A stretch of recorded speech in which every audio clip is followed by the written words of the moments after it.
你有冇留意到鐘楚紅最近出席活動嘅相，真係令人難以置信。昔日嗰個橫掃華語影壇、風情萬種嘅性感女神，如今60出頭，依然係咁明豔照人，笑容裏面多咗一份歷經滄桑後嘅從容同恬靜。如果冇人同你講，你根本唔會信。眼前呢個笑得咁自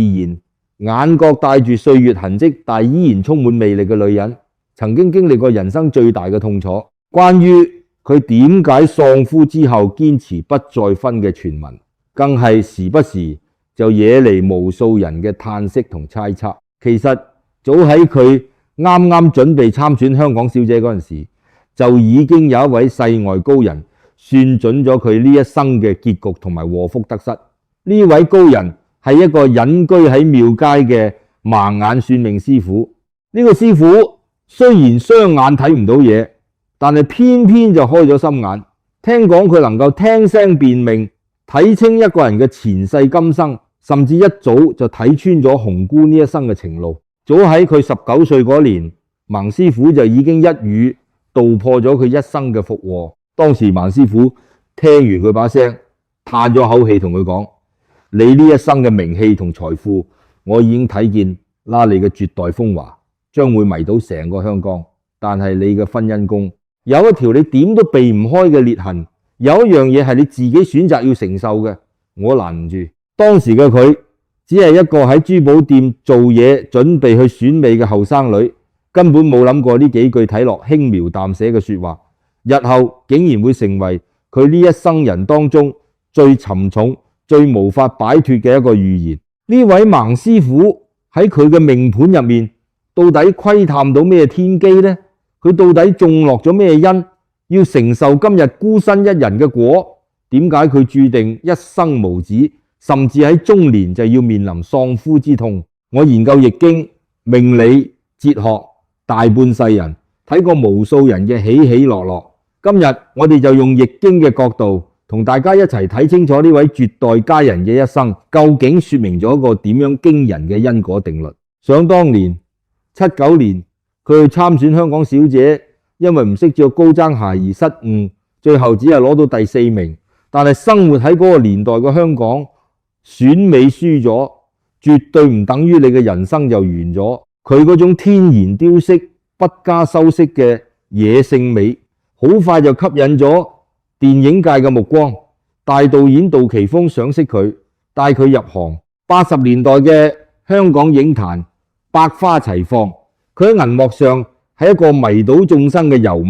嗰陣時電影圈流傳住一句話：最發不過周潤發，最紅不過鐘楚紅。佢眼白白睇住自己由一個普通嘅女仔變成一年拍幾部大製作、片酬水漲船高嘅超級巨星。嗰個年代嘅香港電影係用血汗同時間堆砌出嚟嘅。佢人氣再旺，票房再高，背後付出嘅辛酸從來都冇少過，日夜顛倒咁拍戲，連瞓覺嘅時間都冇，周旋喺各種名利場同複雜嘅人際關係之中。呢啲肉體上嘅疲累，佢咬實牙關撐得過去，但真正令佢覺得疲倦嘅係嗰種被五光十色嘅娛樂圈困住，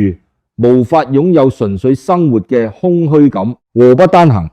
去到80年代中後期，佢拍攝咗無數經典作品。拍攝期間，佢唔小心受傷，過勞病倒，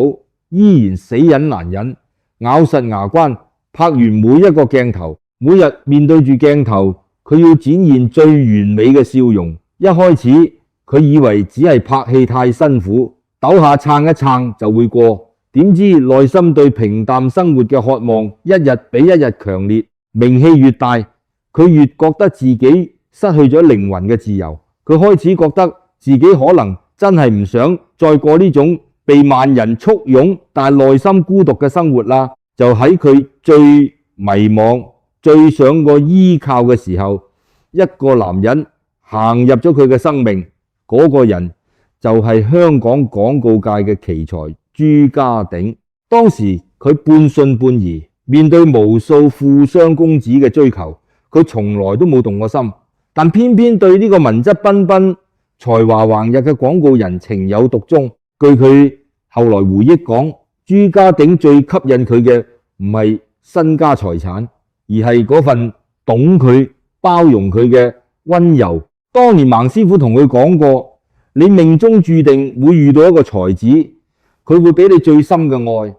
但係有啲彎你係兜唔過嘅，只能夠硬住頭皮行過去。佢當時唔明白呢句說話背後隱藏住咩玄機，但佢將心交咗俾呢個男人。80年代尾，朱家鼎為一個手錶品牌度咗一條經典嘅廣告橋段，寫低咗一句震驚整個華人社會嘅廣告金句：不在乎天長地久，只在乎曾經擁有。呢句說話出街之後，引起咗軒然大波，成為咗無數情侶嘅座右銘。但係能夠寫出呢句看透世事嘅金句嘅人，你話佢嘅命格又點會係一個普通人？呢句金句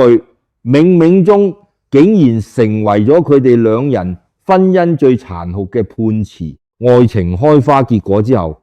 佢做咗一個令全香港人都跌破眼鏡嘅決定。去到91年，佢喺事業最風光、最如日中天嗰陣，宣布正式息影下嫁朱家鼎。面對五光十色嘅娛樂圈，佢冇半點留戀。每一個導演嘅邀請睇落都似係一條康莊大道，但佢心入面始終如一，只想做朱太。佢將所有靠過佢拍戲嘅劇本推晒，放棄咗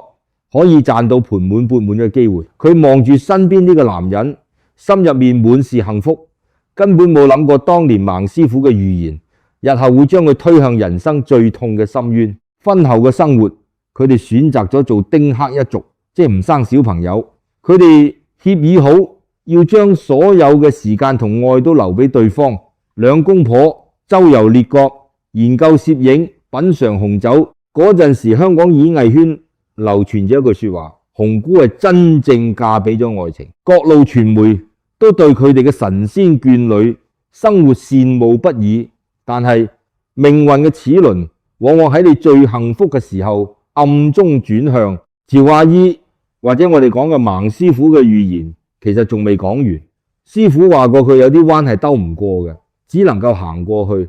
而呢個彎就應驗喺佢最愛嘅男人身上。去到06年，朱家鼎被診斷出患上大腸癌。呢個消息就好似晴天霹靂咁，將佢原本完美嘅生活徹底擊碎。嗰段灰暗嘅日子入面，佢每日都會推開病房度門，行埋佢身邊照顧佢。佢傷心到極點，每日幫老公抹身、餵飯，四出尋訪名醫，無微不至，從來都冇放棄過半點希望。我哋老一輩廣東人有一句說話叫做情深義重，意思就係陪你捱過生死邊緣，喺你最痛苦、最折磨嗰陣，從來都冇嫌棄過你，冇諗過要離開你嘅人。呢份情義絕對唔係用錢可以衡量嘅。但係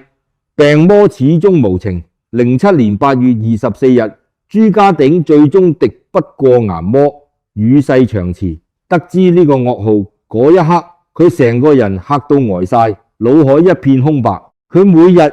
以淚洗面，甚至一度要食安眠藥先可以勉強入睡。30幾年過去啦，當年嘅絕代佳人突然之間變成咗孤身一人嘅未亡人。不過呢個只係天道輪迴嘅其中一環。孟師傅話：你呢段婚姻注定唔可以白頭到老，不在乎天長地久，只在乎曾經擁有。呢句說話你老公寫得出，就係佢命格入面帶住嘅業力。你當時聽完可能唔信，以為真愛可以戰勝一切，但係避唔到呢個係你命中注定要行嘅路，避唔開，兜唔過，只能夠硬住頭皮行過去。佢沉默咗，佢傾盡所有去維繫嘅婚姻，原來早就被上天畫下咗死線。16年嘅婚姻，話長唔長，話短唔短，但已經耗盡咗佢一生嘅愛。佢後來回憶起老公走嗰段日子，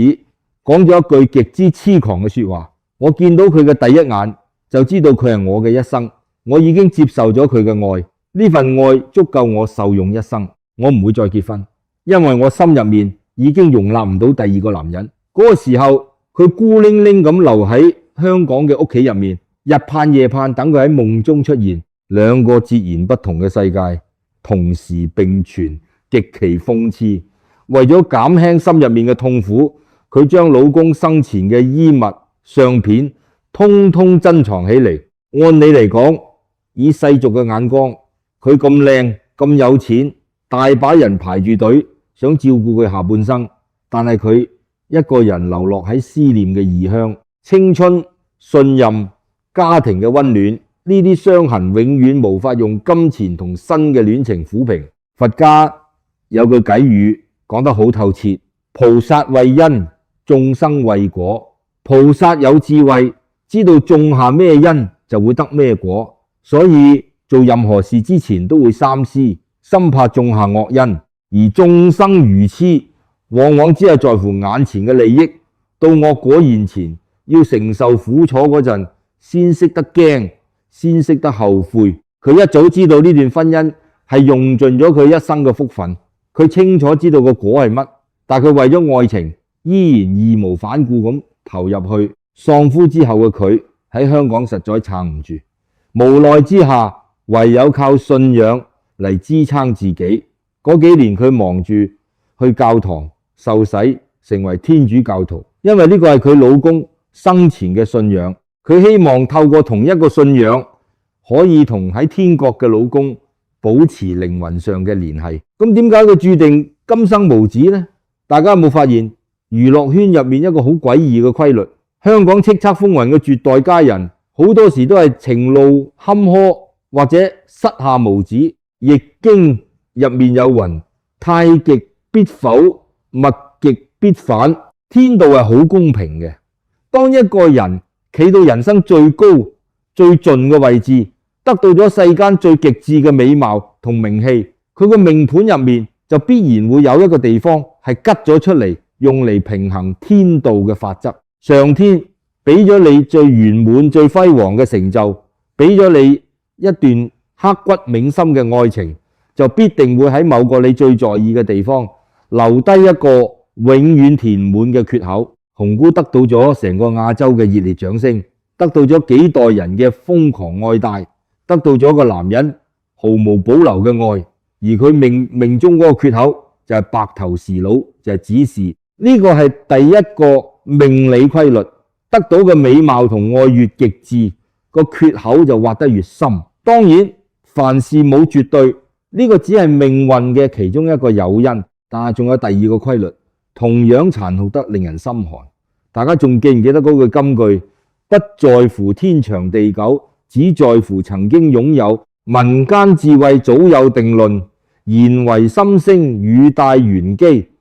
一個人如果喺最輝煌嘅時候講出咗咁絕嘅說話，佢嘅命盤入面往往就會喺緣分傳承上留低一個深深嘅烙印。呢個就係第二個命運嘅誘因。朱家鼎寫得出呢句說話，潛意識入面已經透支咗佢哋夫妻嘅緣分。佢哋選擇唔生小朋友，表面上係個人選擇，但喺命理上其實係一種絕後嘅業力展現。老天爺賜俾佢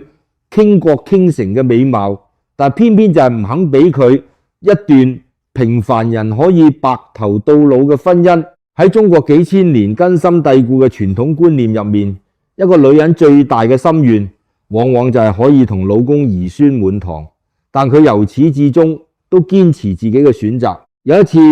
有記者笑笑口咁同佢講：紅姑，你咁靚，唔生個 BB 遺傳你嘅美貌，真係好可惜噶。佢聽完之後淡淡然咁笑咗一下，但係嗰陣笑聲背後到底隱藏住幾多對命運嘅妥協，就只有佢自己先知。你話呢啲到底係上天嘅捉弄，定係冥冥中早有注定嘅因果？一個人要真正覺悟，真正放低心入面嘅執念，往往需要死神親自上門拍一次門，喺生死邊緣送走最愛嘅人，先至能夠大徹大悟，諗得通呢一生到底咩先係最重要。而呢一次死神嘅探訪帶走咗佢個半條命。07年老公走咗之後，佢一個人靜靜咁坐喺滿目瘡痍嘅內心世界上面，望住無情嘅命運，坐咗好耐好耐，一句說話都冇講。佢心入面好清楚，無論佢有幾多錢，有幾高嘅知名度，喺大自然生老病死嘅力量面前，原來係咁微不足道，連保護自己最愛嘅人都做唔到。佢開始反覆問自己：我呢一生人到底仲欠缺啲乜嘢？名利愛情，佢已經全部擁有過。佢諗起老公生前對佢嘅愛，佢同自己講：我一定要好好咁活落去，連埋佢嗰份一齊活。於是佢排除萬難，開始咗佢嘅環保同攝影之路。佢提出一個好簡單但震撼人心嘅理念：愛護地球就等於愛護我哋曾經擁有過嘅美好。佢對住鏡頭語重心長咁講：你唔好同我講你做唔到，如果你又唔肯出錢，又唔肯出力，淨係識得緬懷過去，呢個世界係唔會因為你嘅悲傷而有任何改變嘅。佢舉辦攝影展，將籌得嘅善款捐俾環保機構，實實在在咁幫助咗無數大自然嘅生命。而且最難得嘅係佢連續咁多年喺公眾面前展現出嘅唔係一個怨婦嘅形象，而係一個充滿大愛熱愛生命嘅優雅女性。孟師傅當年開天眼，準確預言咗佢嘅財富，預言咗佢嘅絕代風華，甚至連佢喪夫嘅劫數都算得一清二楚。但係有一樣嘢連孟師傅都冇預言得到，佢冇算到呢個女人喺經歷咗人生最痛之後，竟然可以將呢份私愛轉化為對整個世界、對大自然嘅大愛。又或者師傅其實一早已經睇穿咗，只係天機不可盡露，冇講出嚟啫。但係天道嘅數簿從來都唔會只係計一邊嘅，有功必賞，有債必還。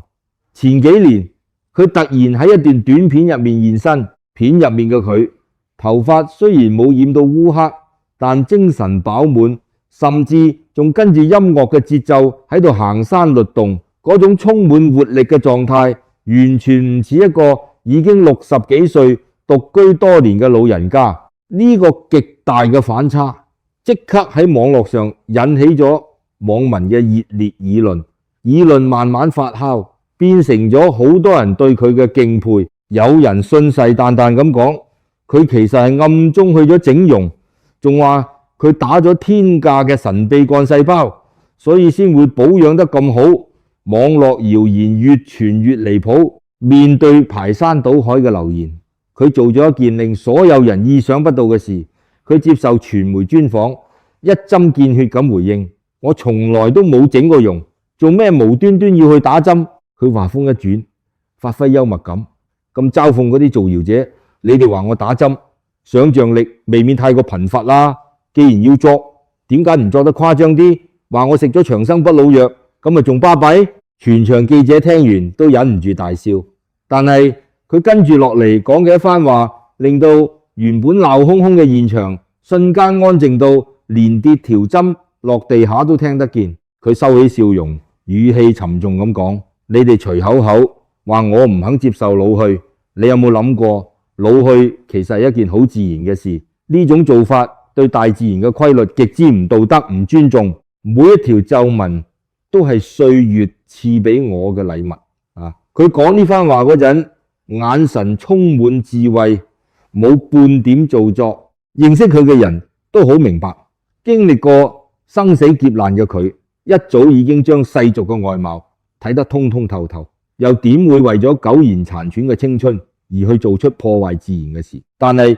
要真正深入了解呢個人嘅靈魂，單靠澄清謠言係遠遠唔夠嘅。我哋要將時間線撥返去80年代尾，即係佢拍《秋天的童話》嗰幾年，嗰陣時佢做咗一個令整個華人演藝圈都為之震驚嘅重大決定。佢喺事業最頂峰嘅時候，選擇慢慢淡出。你知唔知呢個決定背後意味住放棄幾多嘢？嗰陣時佢手頭上已經接咗無數大製作，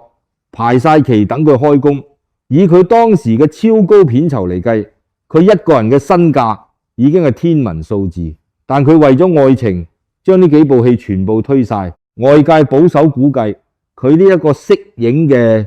決定最少令佢見財化水，損失過億。但係佢對呢啲天文數字嘅損失竟然表現得毫不在意，佢只係淡淡然咁拋低咗一句話：我嘅工作重點就只有家庭呢兩個字，其他一切免談。息影之後，佢冇只係企喺安全嘅大後方做少奶奶，而係親自帶領住自己嘅生活步調周遊列國。後來有記者去採訪佢，驚訝咁發現呢個原本喺銀幕上艷光四射嘅大明星，為咗照顧患病嘅老公，竟然喺短短日子入面憔悴不堪。嗰個曾經以一敵百迷倒天下男人嘅女神，依家坐喺度，眼神透露出難掩嘅疲憊，但依然好堅定咁講：我知道我依家做嘅嘢仲遠遠唔夠，我仲要繼續陪佢走落去。佢由嗰陣時開始種下嘅善因所發揮嘅愛同包容，一直持續到今日，造福咗佢自己嘅靈魂。時光飛逝，去到2026年，已經66歲嘅佢，又再做咗一個令所有人都敬佩嘅決定。佢宣布舉辦個人攝影展，將大自然嘅美景呈現俾公眾。一個身家豐厚嘅巨星，竟然肯攀山涉水去影相。有網民喺網上問佢：你咁樣做到底值唔值得啊？佢回答話：我依家最大嘅夢想就係想將大自然嘅精神傳承俾年輕一代，等佢哋明白咩係環保。至於值唔值得，從來都唔係用錢可以衡量嘅。佢甚至早就講過，100年歸老之後，希望一切從簡。但係喺一次深情嘅剖白入面，佢亦都親口承認過：我呢一生人得到太多，亦都失去咗最重要嘅人。我依家下半生所做嘅一切，都係為咗感恩。佢冇明確講出口嘅，到底係咩遺憾？各位，你哋覺得佢呢一生到底欠咗啲乜嘢？孟師傅當年講過一句說話：有一樣嘢係你自己種落去嘅，我攔唔住。幾十年嘅光陰流逝，嗰樣連神仙都攔唔住嘅嘢，到底係乜？佛家有云：欲知前世因，今生受這事；欲知來世果，今生做這事。因果報應從來都唔係隨機嘅，佢係一台精密到令人心寒嘅儀器。你當初喺邊個地方種下咩因，佢遲早就會喺嗰個地方連本帶利咁反你。佢呢一生親手種下咗幾條極其沉重嘅因果線，最終亦都由幾個不同嘅維度反噬反佢自己。第一條線係佢嘅愛情。當年佢遇見朱家鼎，瘋狂到話：我願意為佢放棄事業，願意連名同利都唔要，願意為佢付出所有嘅一切。佢的確講得出，做得到。佢二話不說，即刻退出影壇。佢真係用自己嘅青春同事業換取咗佢心目中至高無上嘅愛情。但係果呢，不在乎天長地久，只在乎曾經擁有。佢老公留低咗呢句金句，亦都留低咗佢一個人呢個病，將佢老公折磨到走嗰陣，佢痛不欲生。佢坐擁豐厚嘅身家，可以請到全世界最頂尖嘅醫療團隊為老公治病，但係睇咗咁耐，偏偏就係醫唔好。點解？因為佢當年發過誓，用自己嘅前途去換取呢份曾經擁有嘅愛。天道係公平嘅，既然你求人得人，咁就用你嘅孤獨嚟還呢筆債啦。呢個並唔係上天嘅懲罰，而係一場公平嘅等價交換。第二條因果線係佢嘅婚姻，佢一早就由孟師傅口中知道呢段婚姻注定有裂痕。師傅亦都講明佢命中缺乏子嗣，佢當時仲心存僥倖，以為只要兩個人真心相愛，丁克亦都係一種幸福。於是佢為咗愛情，自私咁放棄咗做阿媽嘅權利。佢利用咗自己對愛情嘅義無反顧，忘咗自己嘅精神世界，然後喺自己最幸福嗰陣，命運狠心咁一腳踢走咗佢嘅伴侶。果呢，16年婚姻冇仔女嘅羈絆，老天爺賜俾佢最純粹嘅兩人世界，但偏偏就係唔肯俾佢一個可以白頭到老嘅老公。佢用自己嘅青春換取咗愛情嘅巔峰，天道就罰佢喺晚年上面永遠留低一個無法彌補嘅孤影。要佢用餘生嘅思念嚟還呢筆感情債。但係最令佢痛心疾首嘅，仲有第三條因果線，佢對俗世嘅牽掛。佢喺銀幕上面係一個完美無瑕嘅女神，無論係演13妹、紅豆妹妹，每一個角色都係敢愛敢恨，頂天立地。但係喺現實生活嘅銀幕之外，佢卻嚴重缺席咗老公最後嘅歲月。老公離世嗰一日，身為妻子嘅佢喊到崩潰。佢晚年沉迷天主教，拜訪過無數神父，懂慈悲，懂無常，懂放下。佢修行咗咁多年，以為自己已經境界高超，徹底開悟啦。有一次佢自己一個人坐喺屋企，望住老公張相，心入面依然會痛。佢憑住一身風華，征服咗全世界嘅觀眾，但卻征服唔到自己個心親自發出嚟嘅呢一份思念。佢喺電影世界入面擁有無數嘅愛，但卻永遠救贖唔到自己喺深夜時期嗰份苦苦等待老公入夢嘅落寞心情。佢係萬人景仰嘅女神，但喺嗰個最私密、佢最無力觸及嘅家庭角落，佢只係一個極之脆弱，甚至係無助嘅未亡人。呢三條因果線恩怨分明，各有各嘅賬單，功就係功，過就係過，真實無比。佢喺老公走咗之後，毅然推掉所有復出嘅天價片酬，宣布永遠唔會復出，冒住被人遺忘嘅危險，親自去山區影相。佢為咗搞好環保事業，籌集善款，行到周身骨痛，佢實實在在咁幫助咗無數處於水深火熱嘅大自然生態。佢甚至早就安排好自己嘅財產，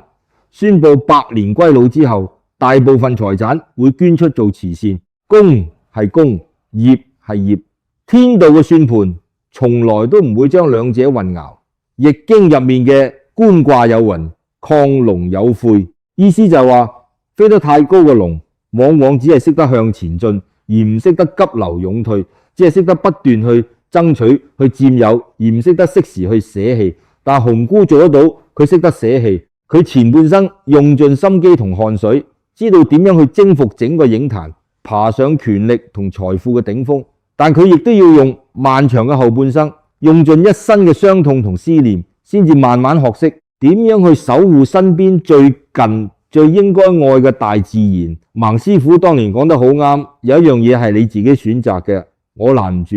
高人攔唔住嘅，從來都唔係命運嘅安排，而係一個人嘅心魔同選擇。因果定律從來都唔會出面去阻攔你做任何為愛犧牲或者自私自利嘅選擇，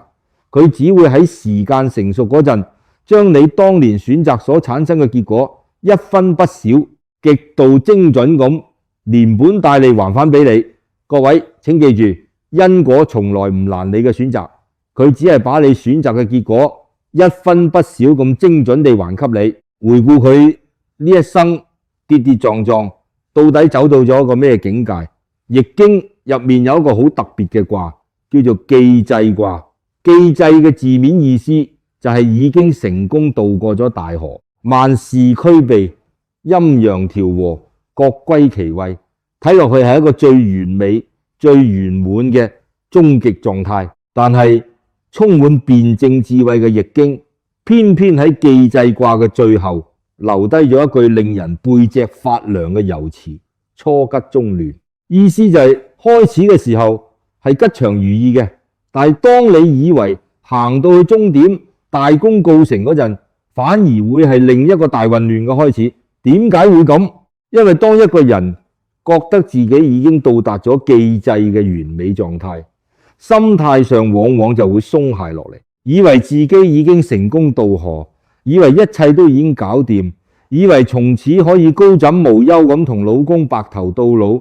但係人生嘅長河從來都冇真正嘅既濟。你以為自己已經跨越咗嗰條河，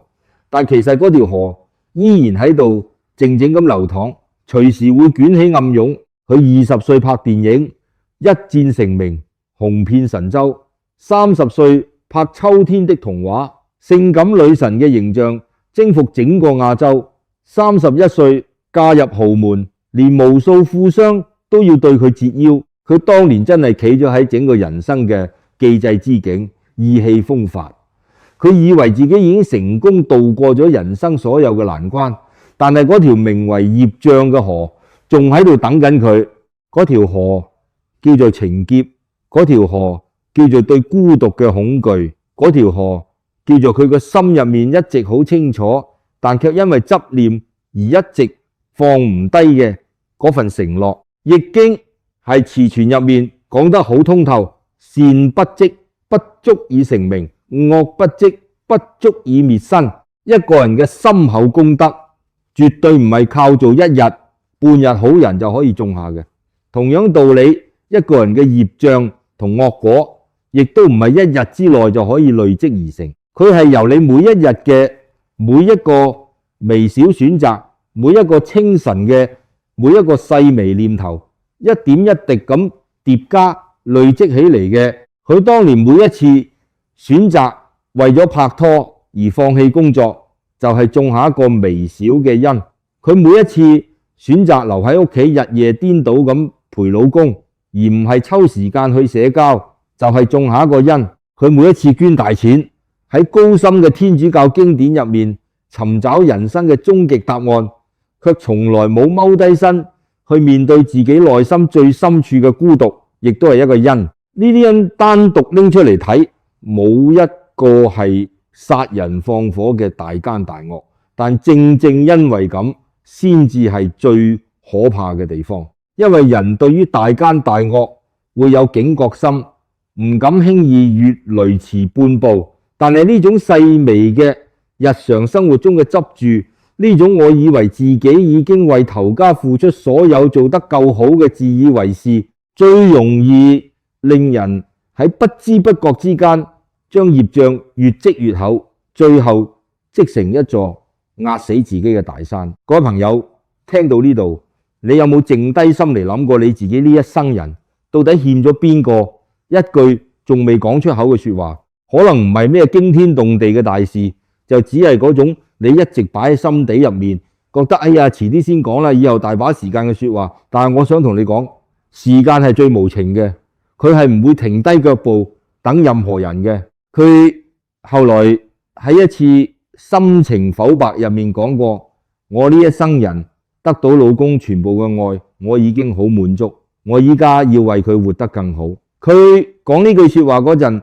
語氣係出奇地平靜。但係你有冇諗過，一個曾經心高氣傲嘅絕代佳人，要親口講出永遠不再分呢個決定，佢到底要經歷過幾多切骨嘅痛楚，行過幾長幾崎嶇嘅心路歷程，先可以將呢個決定講得咁平靜咁釋懷。佢用咗足足10幾年嘅時間去學宗教修行，去四出奔波做環保，去彌補陪伴大自然嘅時間，去學習真正嘅放下。佢係用緊自己嘅下半生，一點一點滴水穿石咁，將前半生欠下嘅情債慢慢還返出去。易經有云：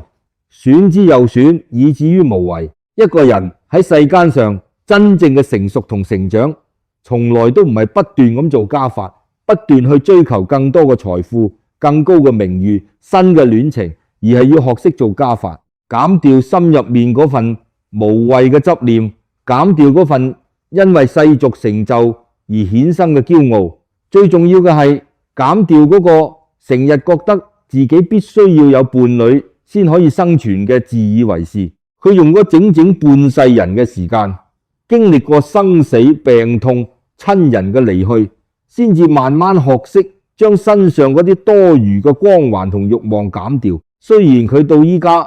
都仲未能夠全部減完，畢竟呢個世界上有幾多個凡人可以真正做到四大皆空全部減完，但係只要佢肯開始去減，肯去面對自己嘅孤獨，呢個已經足夠啦。各位，我哋今日花咗咁長篇幅睇完咗佢呢一生嘅高低起伏，佢呢一生有輝煌嘅功績，亦有難以磨滅嘅傷痛，有欠下嘅沉重情債，亦有晚年嘅大徹大悟。平情而論，佢絕對係一個充滿大愛嘅好人。佢同你我一樣，只係一個充滿弱點、渴望愛情嘅普通女人。只係因為佢係大明星，佢嘅選擇被放大咗，佢都係用緊自己一生嘅血淚教訓，慢慢去明白到底呢個世界上面咩先至係真正值得珍惜嘅嘢。佛家成日講菩薩為因，眾生為果。菩薩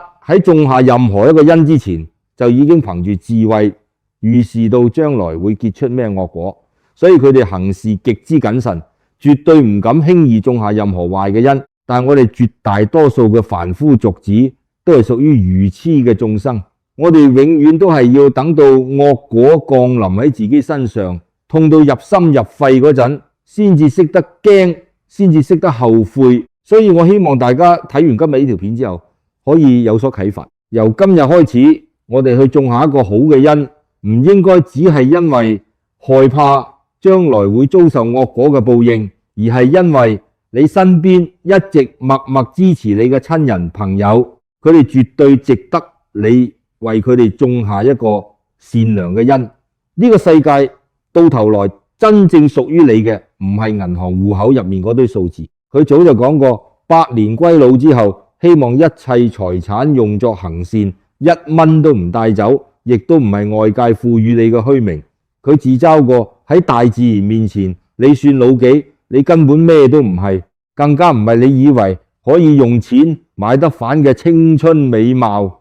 佢形容自己老去嘅容顏，自然老去就當係歲月嘅饋贈咯，強求都冇計。當呢啲所有嘅外在嘢都剝落之後，你人生剩低嘅就只係嗰啲你曾經深深愛過嘅人，同埋嗰啲人最終會選擇用咩方式嚟回應你當年嘅付出。2025年，時光荏苒，曾經同佢一齊合作過《秋天的童話》嘅發哥周潤發依然喺街頭跑步。30年前，嗰對喺紐約街頭演繹浪漫愛情嘅銀幕情侶，30年後，佢哋大方咁喺社交媒體上合照，相片中兩個人都已經滿頭白髮，或者眼角滿布皺紋，仲笑笑口咁同網民打招呼。嗰一日場面溫馨感人，冇任何人再提起當年娛樂圈嘅恩恩怨怨，唔係因為大家已經失憶忘記咗，而係因為大家終於學識咗真正嘅放下。當年嗰個因為失去老公要焗住喺香港大宅度過無數個孤單夜晚嘅紅姑，依家大個女啦，仲識得用自己嘅鏡頭親自去記錄大自然漸漸變幻嘅四季，仲有佢嘅信仰。有一次佢去教堂祈禱，神父叫大家合埋雙眼，大聲講出心入面最深愛嘅嗰個人。佢毫不猶豫咁講出咗朱家鼎嘅名。佢話：我好希望可以喺天國再見到我嘅丈夫，更加深入咁去了解佢嘅靈魂。佢喺旁邊聽到自己呢番心情嘅表白之後，眼眶泛紅咁講：呢種咁感人嘅橋段，我以前以為只會喺我拍嘅浪漫愛情電影入面先會出現，冇諗過會成為我自己一生嘅寫照。一個喺熒光幕上演足大半世人風情萬種嘅女人，佢呢一生人覺得最溫暖最感動嘅瞬間，原來唔係喺金像獎嘅舞台上面受到萬人景仰，亦唔係企喺國際影展嘅紅地氈上面艷光四射，而係親自感受到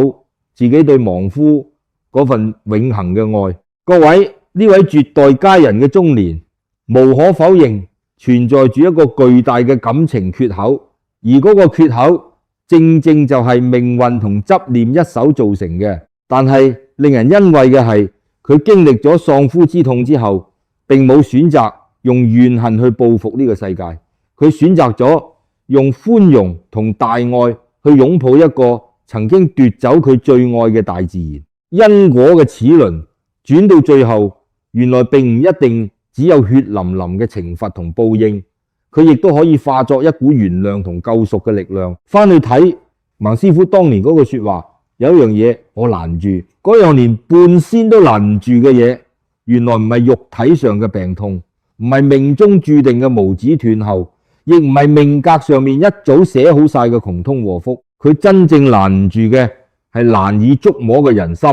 係嗰啲曾經被你深深愛過、失去過嘅人，最終會選擇用慈悲定係怨恨去回應你當年種下嘅因。呢一點係世界上任何一個道行幾高深嘅風水大師、算命高人都無法準確預測嘅，亦都冇任何法術可以替你擋得住。佢而家已經將生死睇得好淡，佢公開講過自己對身後事冇咩特別要求，無論係點樣安葬，佢都覺得無所謂。最重要係可以同老公喺天國重聚，因為所有嘅身後儀式